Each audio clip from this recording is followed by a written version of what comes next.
Hello and welcome back. This is The Experience and video number 3. So what we're going to do, like we talked about earlier, is we are going to prep your course outline.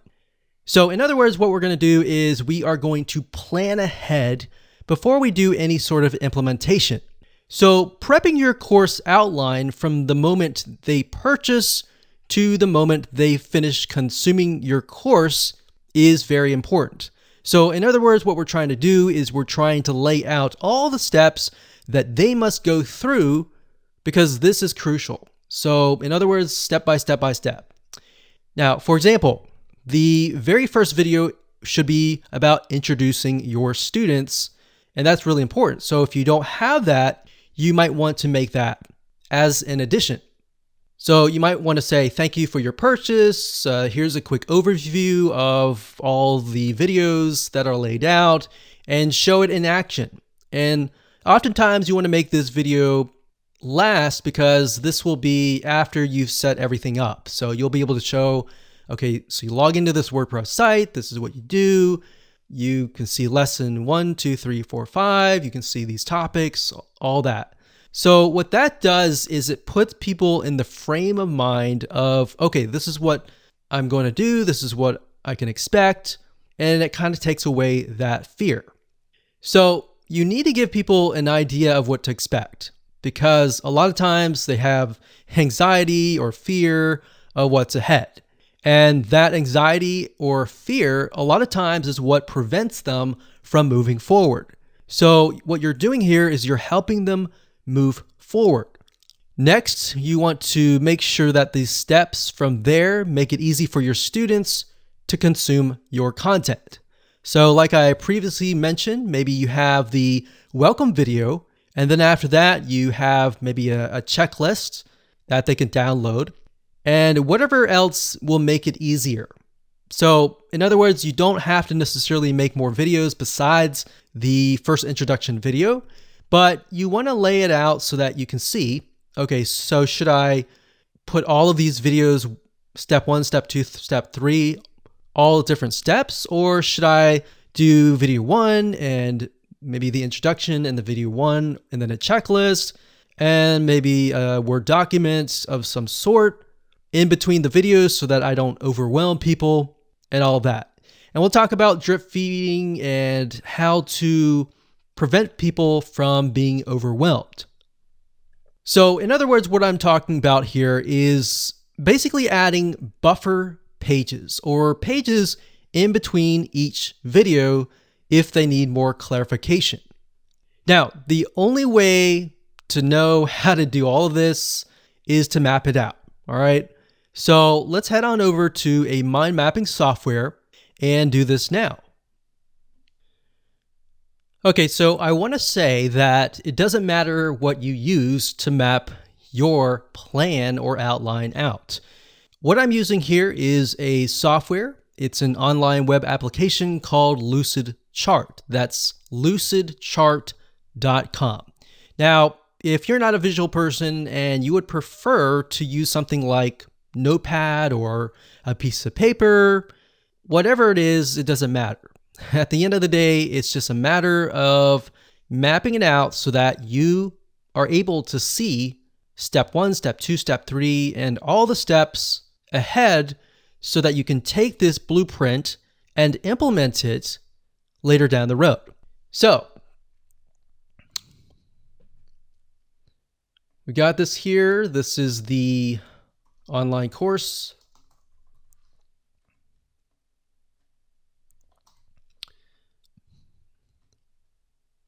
And the next one, we're going to say video number 1. And actually before that, of course, we have the introduction or quick overview.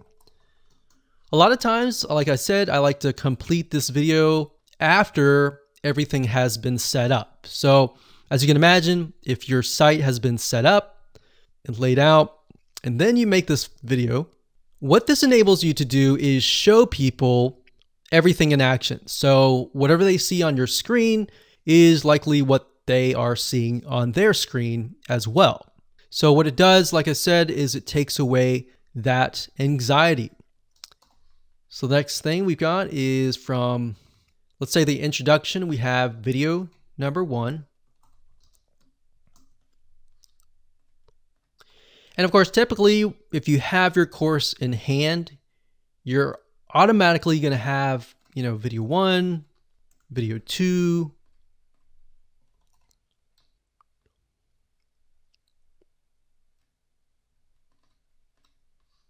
video 3. And for the sake of simplicity, I'm just going to say we've got 4 different videos. Now, obviously, most video courses and online courses are going to be a lot longer than that. So what we're going to do now is, let's actually move this up. Let's see here. What I like about Lucidchart is you can pretty much map it out so that you can see, okay, this is step 1, this is step 2, this is step 3. We move from here to here.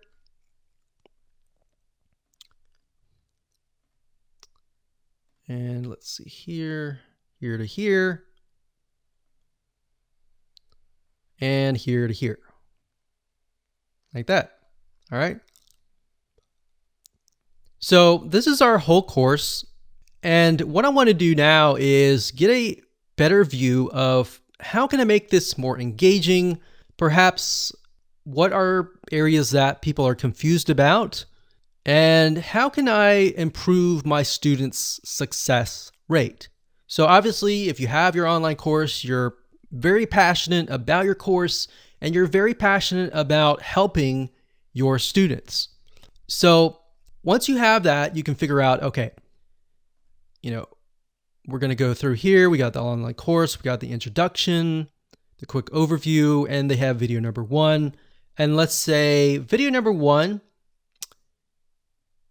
a lot of times when people get overwhelmed, they go from video 1, video 2, and then video 3, and then they start to get overwhelmed. So in order to do this, what we want to do is we want to break things up. And the way you break things up, like I mentioned earlier, is to add buffer pages.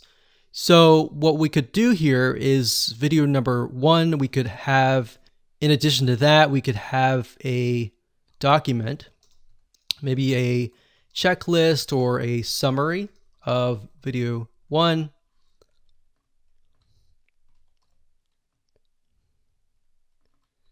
And maybe after that, you can create some homework. Now, you don't have to call it homework.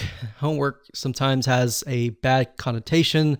So you can say to-do list. So before they can move on to video number 2, in other words, they have to do the to-do list. So maybe they learned something here and they need to implement that in here. So you see what's happening? The majority of courses have it where it's like watch video 1, watch video 2, watch video 3, and then they get overwhelmed and they quit. So what you're trying to do here is you're trying to break things down so that it's not as overwhelming. All right, so once they've finished the to-do list, then they can move on to video number 2. So in that case, we delete that arrow. So it goes from here to here. And then next we have video number 2 to 3. Now, during tests, we found that a lot of times when you have some sort of document like a checklist or a summary of that video, it helps. It helps a lot. So let's see here. Let's move this up here like this.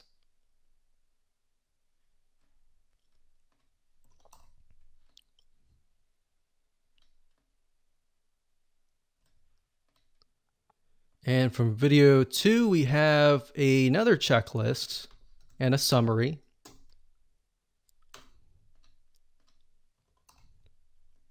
And maybe a to-do list. So as you can see, the to-do list basically tells people, okay, this is what you need to do next. So you need to do this next before you get to the next video. So we do that. Now, we want to mix things up. You don't want it to stay too consistent. So maybe after video number 3, we can offer something like, we'll do